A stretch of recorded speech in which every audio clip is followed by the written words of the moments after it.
we're going to bring that back in particular to the journal EcoHealth, because I'm Peter Daszak, I'm president of EcoHealth Alliance. I'm also the editor-in-chief of the journal EcoHealth. And it's through the International Association of Ecology and Health that we are sponsoring these webinars and write shops. The funding comes from IDRC, and we're very grateful to that.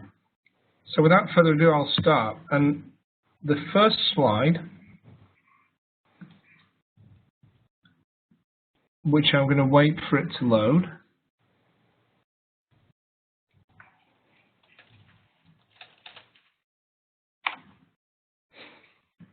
There we go. Just some basic guidelines for this webinar, so we don't have lots of people talking at the same time, and so it works efficiently. So please keep your microphones turned off. We're going to do a question and answer session. I hope to be talking for 30 minutes or so, and leave plenty of time for questions and answers. But we can't do that live. You're going to have to type your questions into the chat window, include your organization's name so we know who you are, where you're coming from, and then we'll go through those questions at the end and I'll answer them. If there are any technical issues, please go to that email address that I've got up on the screen. If you can't see it, it's kzubrycki@iisd.ca. If you've got problems with your audio, use the Quick Start menu, which I think is at the top of the screen. Disconnect and reconnect to your internet audio, or phone in using the number that you got in the Quick Start menu. So, like I say, any issues, contact Carla, kzubrycki@iisd.ca. So first of all, when we think about writing scientific papers, there are a bunch of books that have been published on this, and it's good to read through them. And you know, you're going to get some conflicting information, but generally there is a pretty standard way to write a good scientific paper and to maximize the chance of getting it published and cited. So get hold of one, read them, and follow it. Practice as you go through publishing papers. Practice the approaches that you read in those books. A great way to practice is to be critiqued by your co-author. So normally you've got a group of authors on every paper that you publish in. There's very few people these days are publishing papers on their own. Most research projects are multidisciplinary, and especially for EcoHealth, we're multidisciplinary, transdisciplinary. So that means you've got a group of co-authors, some of whom will be more senior than you and will be able to help you do a better job. And part of that is to be openly critical of your co-authors, to the senior authors on the papers, and for you as a junior author to take that criticism well and improve using that. You know, this is science, so you're supposed to be critical in a nice way, and you're supposed to take those critical comments well. Part of this is to give your co-authors time enough to read and critique your papers. So it's no good, and I'm as guilty of this as anybody, as a senior author on a lot of papers. You get a manuscript, you run out of time, and you rush it through at the end and send it back with a load of changes. I always try to, when I make comments on colleagues' papers, even when they're senior, is to use track changes and make comments in the comment box, just explaining briefly why you remove that phrase. Is it repetitive? Is the order wrong for this that makes it not read well? Because every time you read a paper, there's always a chance to improve. So help your senior authors by giving them time to change it, and ask them why they made changes, and get them to use track changes in Word. So you can see what they did and put comments on that. So let's go back to basics. First of all, and I think this is a useful thing to think through, why are we publishing a scientific paper in the first place? There is a reason for this, and it often gets lost as you're waiting 5 months after your paper has been submitted for the first sign of reviewers' comments, and then you get yet another rejection, you must at some point think, why the heck am I doing it? Well, there's a really important reason. That's because science is based on research, looking back over work that people have done and improving it. So you have to make your work available to the rest of the scientific community so they can build on it.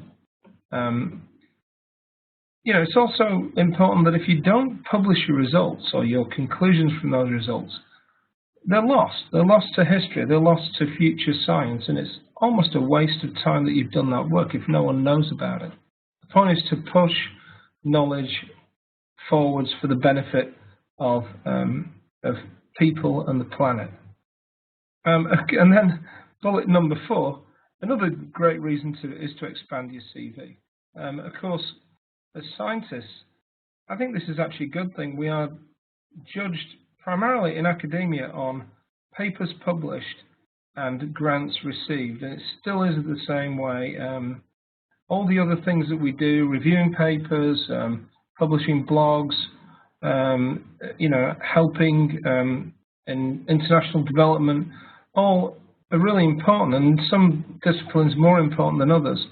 But really, as scientists in academia, you're usually judged on, have you published enough papers? Are they of high enough quality? Are they getting cited? And then there's also getting the grants in. Now, to win grants, it's extremely useful if you've published some really high-impact scientific papers in the field that you're applying for funding for. So they not only help your career in terms of directly affecting tenure, job applications, they also help you in bringing in grants that then go on to help you in building your career. And from my point of view, I'm the president of EcoHealth Alliance. One of my key goals here is to build our organization's reputation. And you know, we're a non-profit that does work for conservation, health, and development around the world. But there's a real reputation value in publishing a good scientific paper. It's a gold standard for the truth behind an issue.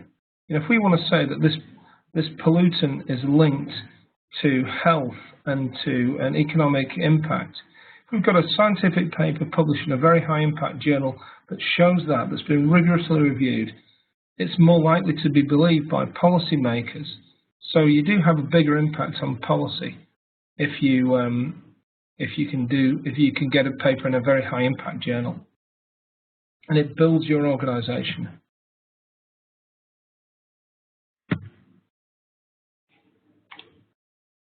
Like, I'm just waiting for the next slide to load.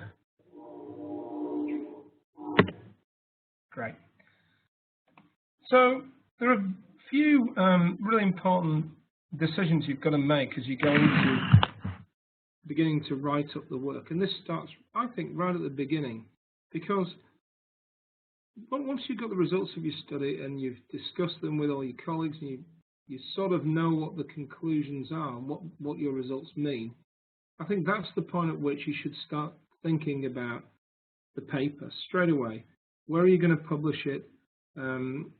Is it going to be high impact enough to get into that journal? Who are you trying to reach with the results? So what are the decisions what are the factors that go into making a decision of which journal you publish in? And it's really important. And I think you start off by talking with either your supervisor or your PI or co-authors to get consensus on this. But, you know, if you really feel strongly, you've got to have a good argument where to go. And this is a topic of endless discussion, of course, because now we've got a lot of metrics that we can use to decide which journal to send it to. But there is something very important that's behind all of that, and that's who is the audience that you want to reach? Who are the scientific colleagues that will be most affected by the work or will use the work? Because this is supposed to be something that then gets used. It gets repeated, it gets adapted, it gets improved. If you publish in a field that's a little bit off topic, it may never get used and it may never get cited. So it's, again, wasted. The effort is lesser if it's not going to be used. So a great way to work that out is if it's not obvious, if there's confusion. And I think for a lot of us on the call, there is confusion because we're often working on topics that cross different disciplines. So it's sometimes difficult to decide where to send the paper. And I'm trying to think of an example. So I've done a lot of parasitology in the past and some basic ecology. So if you've got a big survey of parasites and you've got some linkages to where the host lived and you've got some sort of temperature data, it's an ecological study. Should it go to a parasitology journal? Should it go to an ecology journal? And really what you've got to look at is what does the journal publish? So you go in there and you look at previous issues. Have they published similar studies before? If they have, great. You know that you're going to receive a fair review and there's a good chance you'll get published. If they haven't, read the guidelines to the journal, read their scope, which every journal publishes. EcoHealth publishes at the front. We keep ours very broad because we want to try and encourage people from as many different disciplines as possible. So look at the scope of content, look at the instructions to authors, see what the editorial board of the journal is trying to publish, what sort of papers they're after. They'll usually be very specific and very direct. We are seeking high impact reviews, or we're seeking primary data-rich papers in the following fields, or we publish short communications. They'll list it all out for you. Other really important issues is how widely is it going to get read. So there are two things that go into that. One is how accessible is it? A journal that's open access, that's when you publish your paper, it's available on the web to everybody on the planet, is always going to have a higher readership than one that isn't of a similar standard. But usually that comes with a cost, and the cost is often pretty high. You know, there's a monetary cost to get into those open access journals usually, or they're hard to get into. So that goes into the decision too. And then look at the impact factor. And, you know, lots been talked about impact factors, and we'll go over it in a minute. It's supposed to be an objective measure of the journal's impact. It's how often papers are cited relative to the number of papers that journal publishes. Obviously, the higher impact factor, the more often a typical paper is cited by that's published in a journal, the better. But the really high impact factor journals are really hard to get into, and we all do it. We all try and get in there, and we all get rejected from them. And you know, I think many of you will have been in those chains where you sort of submit to Nature, then Science, then PNAS, then PLOS Pathogens, or PLOS Neglected Tropical Disease, and you go down the list further and further and further, and eventually it comes out in a journal with an impact factor of 3 or 4. Well, you probably could have saved 6 months or a year by sending it straight to that journal with the impact factor of 3 or 4. So it's really good to be honest with yourself and honest with your co-authors about what you think the impact of your paper really is going to be. Does it belong in Nature? Is it likely to get in? Is it just really pie in the sky? You'll soon find out with Nature because they'll reject it, usually within a week. So another way to think through this is, and to help your paper get in, is to think about what the journal's after. I think this is pretty true for every journal, and it's certainly true for EcoHealth. We want the highest impact science possible, the highest impact research that's pushing the field forwards. There are a lot of other things that go into for EcoHealth. You know, transdisciplinarity, where there are certain fields that we want to encourage: social science, public health, the impacts of pollutants. But the bottom line is all journals and all journal editors really want to publish higher impact science than they have in the past because they want their impact to increase. We want technically sound studies. We don't want studies that are look like they're really good and look viable, but then when they go out for review, there are some fundamental flaws found. So if you know your study's got fundamental flaws, be honest with it, because the reviewers are going to find them. And if the reviewers don't find them and they get published, future workers will, and your paper will be cited negatively. And that's not good either. I think something really important that I'm going to talk about over and over again for the next few minutes is a well-written paper. I feel really strongly about this, and I've been writing papers now for 25 years or more. And my first paper was terrible. And I remember the first draft of it. I gave it to my supervisor, and it was written in ink in those days. You had to write it out on the paper. And there were 5 pages, I remember, where he just put a red line right in front of me, put a red line right through them. Yes, this is just repetitive, and just scratch them right out there. So don't repeat yourself. Succinct, organized, clearly presenting the data, and written in a way that's understandable. Really important. And don't waste words. Most journals want broadly applicable findings. In other words, they want papers that appeal both to the field that they're in, but also have broader impacts. It's especially true for transdisciplinary fields. So, in a nutshell, journals want a lot, and they're really trying to reject your paper. That's a sort of unwritten rule, and people try not to talk about it, but it's true. We're really trying to keep our rejection rate high and actually increase it, because that's the sign of a healthy journal, unfortunately. So if you look at rejection rates, I'm not sure how true this is, but word on the street is that the rejection rate on arrival at Nature and Science is about 90+%. In other words, you really are going to likely be rejected within a day of receipt. And then the rejection rate after review is equally high. So there's a very strong drive for quality. All journals reject papers, and in EcoHealth we reject them on arrival if they're clearly just not high enough impact, or really badly designed studies, or not relevant. We reject them after initial review by the executive editorial group, and then we reject them after first, second, or even sometimes third round of review. So even for a journal with an impact factor of 3-ish, we're still pushing the rejection rate. And the rejection rate, I think, is higher than 40%. We'll go over it in a minute. So just to go back to that idea of open access, here are a couple of journals that are open access. So all of the PLOS Public Library of Science group journals are open access, which is great. And if you publish in there, your papers are suddenly up on the web and widely read, and will get cited more than the same quality paper in a non-open access journal.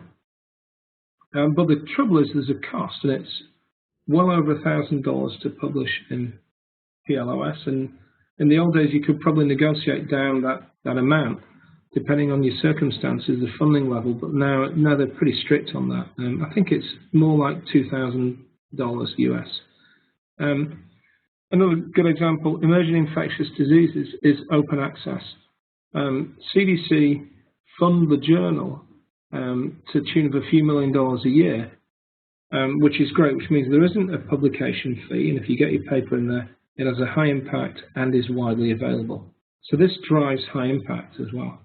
EcoHealth does allow open access publication, but again, you have to pay for it, and our fees are high. There is no way around that, unfortunately. We're looking into it with the publisher, but it's an expensive thing. And the business model of almost all journals really is somebody has to pay at some point, whether it's funding from foundations or governments or the authors or libraries. There has to be a payment to do all the work that goes into editing, reviewing, and printing the journal. So let's just have a look at those impact factors. And this gives you a good scope of where to aim. So EcoHealth, well, let's first of all define impact factor. It's the average number of times an article from the journal published in the past 2 years has been cited in the year for which you're looking at the impact factor. So Nature is more than 41. That's the latest impact factor. So that's 41 times on average that a paper published in the journal in the past 2 years has been cited in that year. So that's huge. You think about it, you publish a paper, it may not come out till June this year. It needs to get cited a huge number of times straight away to reach that 18-month window to reach an impact factor of 41. Emerging infectious diseases is 6.91. EcoHealth is 2.45. So we track this very closely. EcoHealth's impact factor is pretty healthy, I think, for a relatively young niche journal, albeit that it is transdisciplinary. So I'm really pleased with that, and I'll look at some of the stats now. So this is how I track as an editor-in-chief of the journal, and our executive editorial group tracks the quality of our journal and whether we're doing a good job. So there's a group of really detailed data that we look at. So if you look here, we've got the total citations. I've divided by 100 to fit it on the graph over the past 7 years. So we're going back to 2014 for most of these data. The impact factor, that's the reddish-brown boxes. Started off low, went up above 2, dipped down again, and now has been rising for the past, I think, 4 or 5 years. So I'm really pleased with that.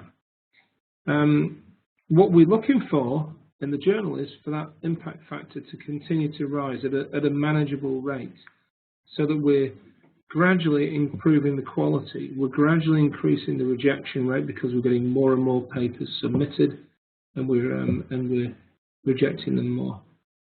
There are other factors too, and I think there's a lot been discussed about this. The eigenfactor, the article influence, the 5-year impact factor. Are your papers still relevant 5 years on in a journal? I think we do pretty well on most of those things, better than many average journals. But I really think the impact factor is a very useful, rough and ready measure of a journal's potential, and it gives you a good idea of where your article should fit. For instance, work that you've done that's sort of gives a normal type of result for other papers in your field, depending on what field you're in, should really go into a journal with an impact factor of something between 1 and 5. Really incredibly good papers that make a big difference, that are really going to shake up your field, should go into journals around 10 or higher. And publishing in Nature or Science is really often a once-in-a-lifetime event. Many scientists only do that once in their career, and that's why those impact factors are so high. These are ground-changing papers usually that shift a field, that drive a whole new line of research, and obviously they're very hard to do. And even if you've done them, getting them published in those high-impact journals is very hard. But let's not just consider only impact factor and these other sort of nerdy measures that people have come up with. What about other things? More and more we're seeing when your article is published online, how many downloads. And you might get a tweet or an email from a journal saying your article has been one of the highest number of downloads in the last month. That's great. If you get that, put it in your CV and make a splash about it. Tell all your colleagues. It's a really good measure, and it's not standardly reported. So it's really useful when you get told that. The number of people that share it, the number of citations outside of the Web of Science, and now looking at Google Scholar, you'll see how other citations are missed by many of the mainstream, Medline or Web of Science, PubMed, Web of Science. Social media, are people tweeting about it? Are they linking to it? Are they talking about it in blogs? That's really good too. And I think if you're starting to see that, it's a great sign. And that's what you're supposed to do as a scientist. You're supposed to create the discussion and have other people follow your work on. Of course, getting into an open access journal really allows this to happen. So if you can do it, and if you can afford it, pay for it. I think it is worthwhile. It's worthwhile for some papers. Some papers really aren't going to get cited much. They're still valuable. They're still useful contributions to literature. They may be cited 5 times in 10 years, but make a difference to a very small area of a field, and that's useful. But when you get a good result and you've got a choice, but it's going to cost you money to publish open access, try and use some of your funding to do that. Try and persuade people to support you to get it out there, because it will make a big difference in the number of citations and therefore in your potential for getting a better job, moving on, getting tenure, and bringing in grants. People will know about your work when they review your grants, and that helps. Oh, here's my H-index. So here's another measure that people are using, and I mean, you can all see this anyways on the web, so it's nothing surprising. So this is what people are beginning to do to themselves now. The sort of process of saying, well, here's my productivity. Just like a journal, you have your own impact factor. You know, you have you publish a paper, and it's either cited or not. The more it's cited, the better. It means you're having a higher impact. Assuming that all citations are positive, of course, I'm sure some of mine are negative. But the H-index or Hirsch index is the largest number of papers that have the same number of citations. Now, that's a bit erudite, but if you think about that, this means that if you start off your career and you publish 10 papers, and 3 or 4 of them start to get cited quite a bit, so 3 of them will be cited 3 or more times. So your H-index is 3. So think about that. Next time you publish a paper, your paper has to get cited more than 3 times to increase your H-index. All of those papers have to be cited 4 times to increase your H-index to 4. So I think this is a great measure of your own success. And I look at it, I mean, I don't look at Google Scholar so much as Web of Science, because I think it's a tougher measure. But people are putting this on the CVs. People are using this to review applicants for jobs, which is a bit harsh, especially in fields that aren't cited very often. But think about this when you publish. Is this paper going to increase the number of papers that are cited that many times? When I publish a paper now, because on Google Scholar my H-index is 57 or whatever, I have to think about whether that paper will be cited 57 times, or 58 times, sorry, to improve my H-index. That's a challenge. It's very hard to do. And most people don't have many papers that get cited more than 1,000 times. It's a tough thing to do in your career. So H-index is a great way to measure your own productivity and to see how you're doing. So join Google Scholar, look at your H-index, look at who's citing you as well. I mean, you know, you may have missed some citations. Most people know because you read papers and see your papers being cited. But it's important to know why people are citing your paper. I think it really helps you sort of parcel up and pitch your paper to a journal better. And we'll talk about that in a minute. We'll talk about it right now. So what I mean by this is, you know, we've all done great work, I'm sure.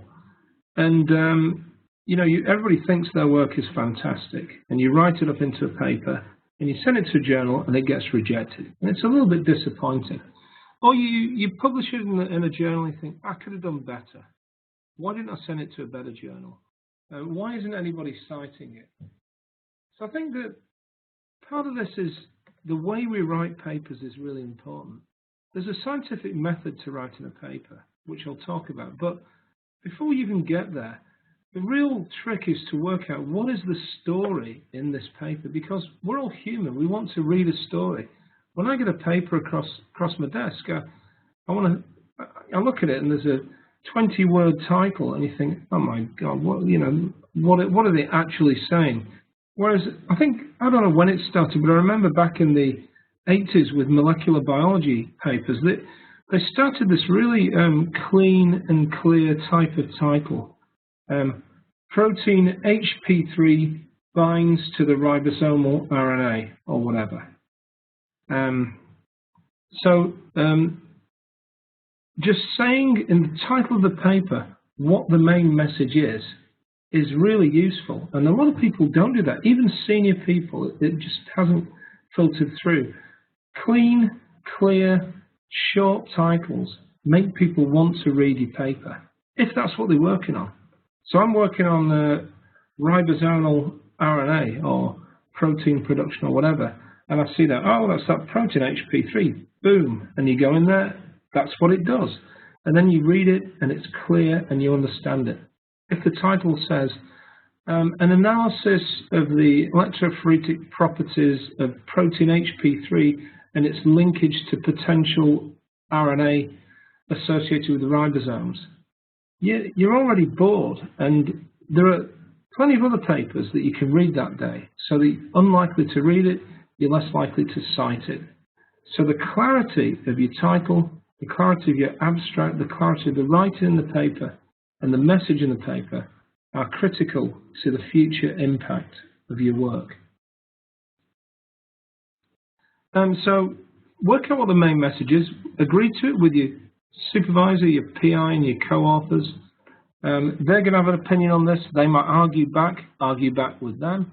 Decide what the main message is, then pitch the whole paper around that main message and tell the story. That's what makes the paper get cited. And I think this is really important. You know, this clarity of language is really important. Everybody is just the same as you, overworked. Journals, most of the time, are managed by people who are not getting paid to do it. Reviewers are usually, almost invariably, unpaid, and they're not happy about doing it. Editors are usually unpaid or just have a little bit of support. Everybody's overworked. So nobody reads a paper in detail. Nobody reads all the paper in detail. Reviewers are the ones most likely to read the paper in incredible detail and pick it apart. Editors won't. Review editors often won't as well. So the clarity, and this goes for grants as well, the clarity of your message in the abstract is really important, and the title is really important. Often it's not senior people who read the paper either. Reviewers, I think, are getting more and more junior. It's not just because I'm getting older. I think that the system is clogged with a lot of people trying to publish, a lot of journals, and reviewers aren't getting as rewarded as they used to for doing, for refereeing papers. So people are going to more and more junior reviewers who will benefit more from reviewing the paper. So they may be less qualified, and especially if you're working across disciplines. Your paper may be on the ecology of a species and its relationship to lead poisoning. Your reviewer may have worked on lead in vitro, lead poisoning in vitro, and never worked with wildlife or with whole animals. So you've really got to explain things with clarity. Your message has to be gotten across quickly, with clear, simple wording. And you've got to cut down the text. And this goes for everybody, including myself. All journals have a deadline for every type of article. And I'll tell you, as editor-in-chief in EcoHealth, I'm trying to remember what our word limit is. And I should know, because every paper that comes in is one word below our word limit. So if we've got a 4,000 word limit for a review, we've regularly got 3,999 word articles. That shouldn't be the case. This isn't a budget on a grant. This is a piece of work that's supposed to stand alone. Cut down your text. Say things more tersely, and never go over the deadline. So let's go through the paper, the anatomy of the paper, in some simple messages, and hopefully some of these will stick. The title should be short and to the point. Most people, sadly, when they cite your work, will only read the title or the abstract. When you write a paper, you've got a decision. You're trying to make a point about protein HP3, and there are 15 papers that talk about it. So you're going to go for the ones that are in high-impact journals because you want to show the reviewers that your paper is important enough that everything in it is cited is from Nature or Science or PNAS or something. So you go for the high-impact journals, and you'll go for a title that clearly says protein HP3 is related to ribosomal protein production. So you don't really need to read the paper to understand what that paper has in it because the title is so critical and clear. So sadly, a lot of people don't. And a lot of my papers are cited for the wrong reason, or often cited for the wrong reason.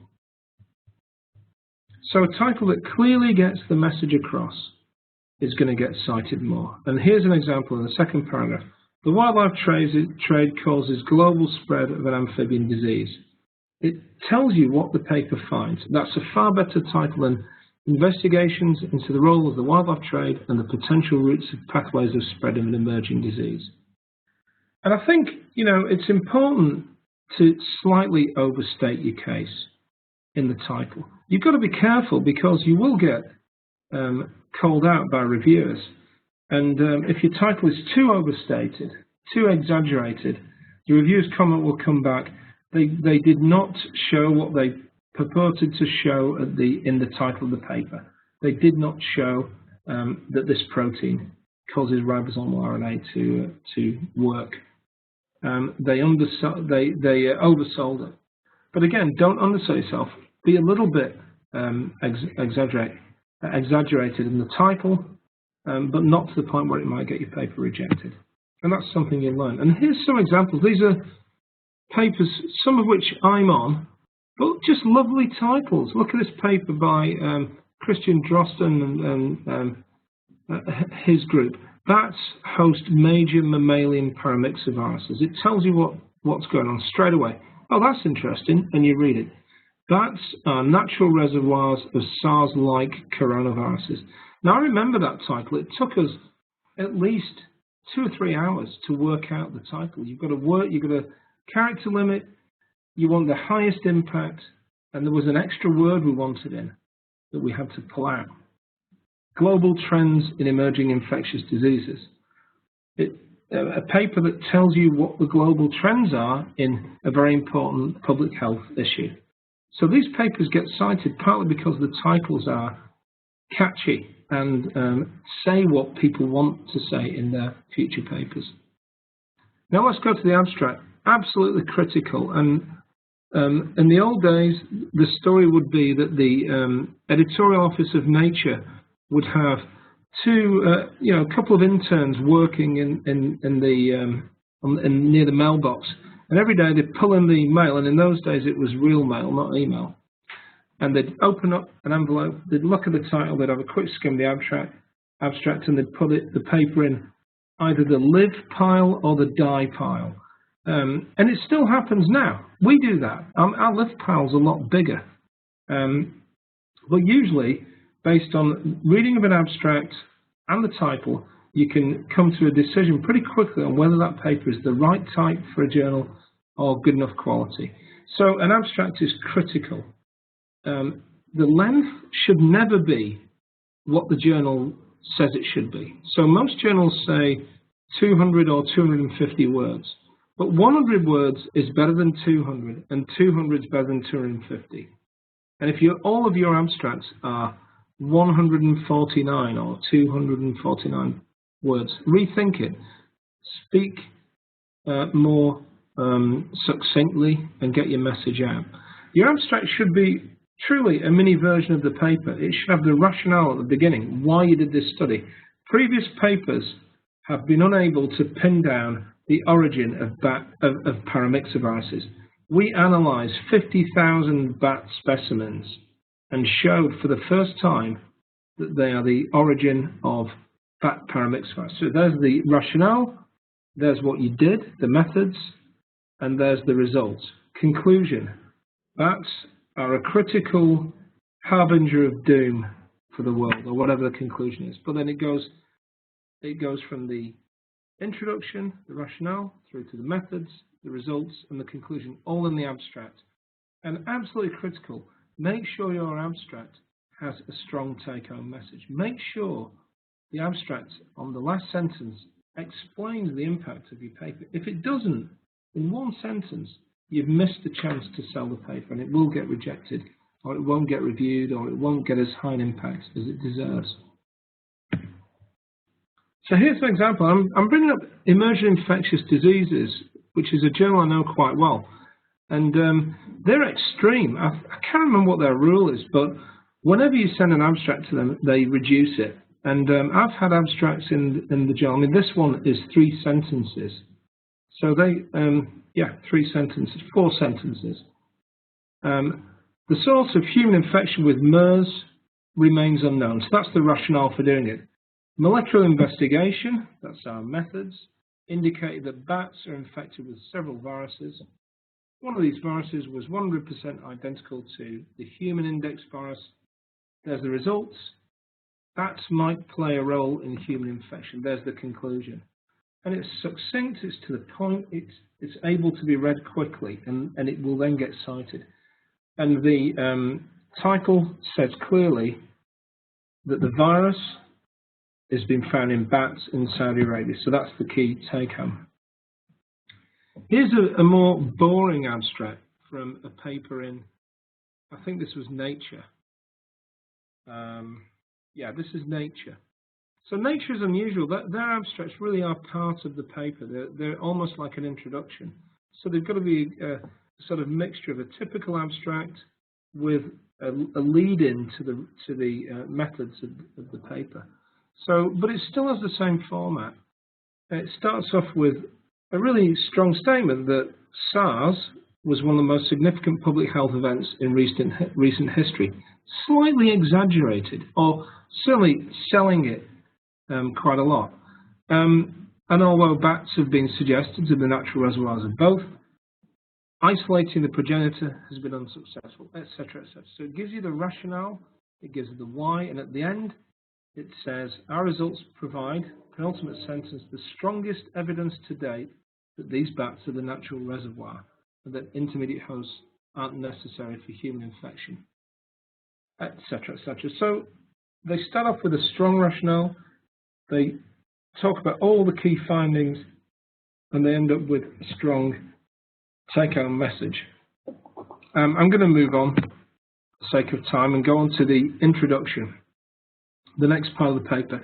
And it's surprising how often we get papers submitted that just haven't got the right format. So this is the traditional structure for a paper, and from my point of view, and I read the books on how to write papers many years ago. I've not read them recently, so I may be wrong, but from my point of view, the introduction sets the scene for this work. It tells the reader why you did it and why it's important.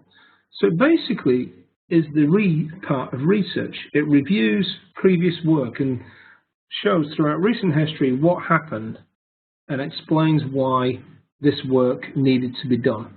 So it can't be too long, otherwise you're going to repeat yourself in the discussion when you discuss your findings in relation to previous work. It can't be too long. It's got to set up your study in a story-like way that says why you did it. So for instance, going back to the amphibian example, no studies have convincingly demonstrated that wildlife trade causes the spread of amphibian diseases. We therefore studied this. The introduction needs primary references. It's useful to cite the journal that you're targeting. And it's really important that every point you make is supported by a reference, or referees will try and ding you. Let's go quickly to the results. Very simple. The results is what it is. It's the results. It's not the discussion. So the results should show the tables, the figures, the statistics, the diagrams, all of the results, the molecular sequences, whatever it is, the results of the questionnaires. But there should be no discussion. You shouldn't cite papers, really, in the results. And this should be concise, using tables rather than long discussions. In the discussion, you should discuss the results with reference to previous work. Our findings differ from those of Darwin in in that they show evolution doesn't occur, that we have acquired characteristics during our lifestyle that then we pass, our life cycle that then we pass on to our offspring, for instance, and that would be a well-cited paper. But in the discussion, there should be no results. You should cite the relevance of your results with respect to previous work, explain what's different, explain what's important, and end it with a very important take-home message. Thus, we conclude evolution, the theory of evolution is now defunct. That's a big message. Now, one thing that people tend to do is write too long a discussion. And that's a very easy mistake to make because you find your stuff so interesting, you want to witter on about it for a long time. That's a huge mistake. People won't read it. If you cut your discussion is so long you have to cut it into sections and subheadings, that's too long. If it's so long that you have to write a separate section at the end called conclusions, it's too long. The conclusions should be there in every paragraph with a very big one at the end. And don't have too many references. And journals will give you often maximum number of references. They don't want you to cite too many references because they have limits on how many pages they can publish each year.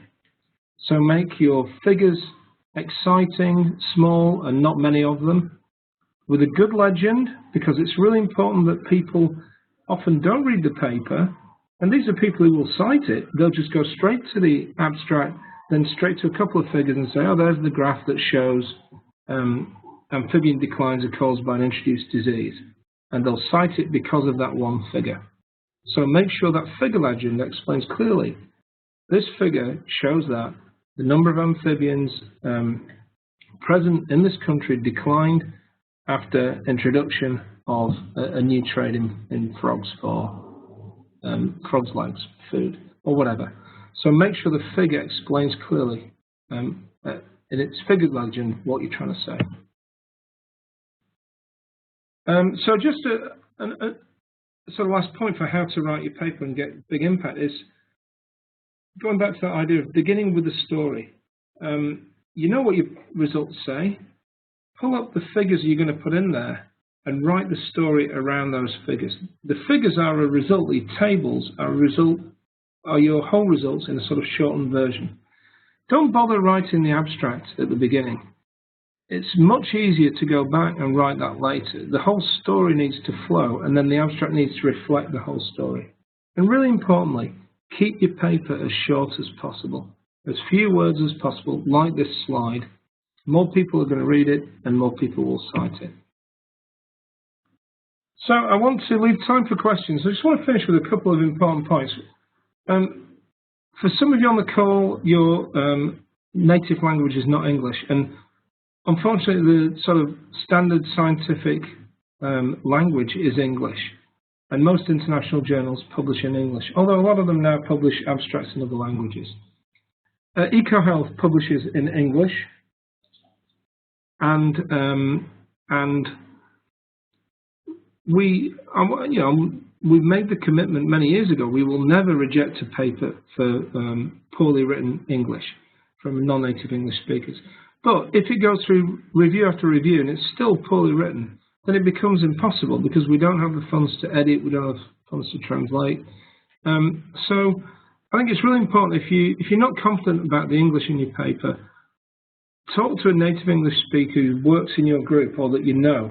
Have them review it, have them edit it, have them cut down the length and make it more publishable. Include them as a co-author if you have to. Make sure, another really important thing, make sure that you send your paper around to your co-authors repeatedly. Give them long enough to review and comment. If they're really taking forever, give them a deadline, nudge them, and then at some point say, okay, you've not been able to comment, I'm going to submit it. There's always a chance to revise and add their comments later. Always send the final version that you're going to submit to your co-authors to get sign-off on, and always send them a copy of the final version. Otherwise that causes problems down the line when suddenly the paper says something they don't agree with. That's a disaster. And then before the final slide in a minute, one take-home message. Publishing a paper is a great thing. And it's really nice when you publish your first paper and you feel like you've made a contribution to science. You know, Darwin published papers and you're doing what Darwin did. It's a great thing. But it's not the only thing. And what really matters to you in your career is getting cited. Just publishing is not enough. And I have papers that have only been cited 3 or 4 times, only by me. That's not a great result. And that's clearly visible when you look authors up on the web. You remove all the self-citations. So your H-index is something to look at. Getting your paper cited is one step beyond getting published. And the way to get your paper cited is to make your paper interesting, well written, and short and clear. The better written your papers, the better your career. The more grants you'll get and the more promotions you'll get. So I want to just give you an exercise to think about and take home and just draft out some titles. You've got copies of this slide. Take this and just think about how you would make this paper high impact. They're the results, and I think from these results you'll be able to come up with a cool title and a nice abstract that really bangs home a very important message. You could make this paper extremely obscure and it would go in you know, a very obscure wildlife disease journal. Or you could make it high impact. It could get into a major human health journal or Nature or Science. And it's how you write it that matters.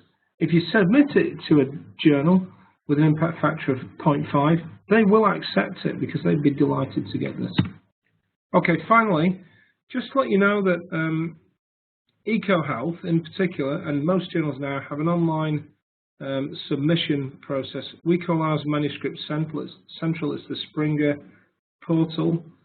It's not difficult to manage, and I'm used to it now, but for the first time it might be difficult. Send inquiries to our editorial office where Brian Baker, who's here on the call, or Alexei Kimura will help you submit. We are actively trying to help you submit good papers. And again, really encourage you to get help on language issues when you're not confident that it's going to be as well written as it should. Okay, I'm going to leave on there and say thanks very much to everybody. Type questions into the chat box. I'll read them out and answer them. Over to you. And if there's no questions, I'll make one up.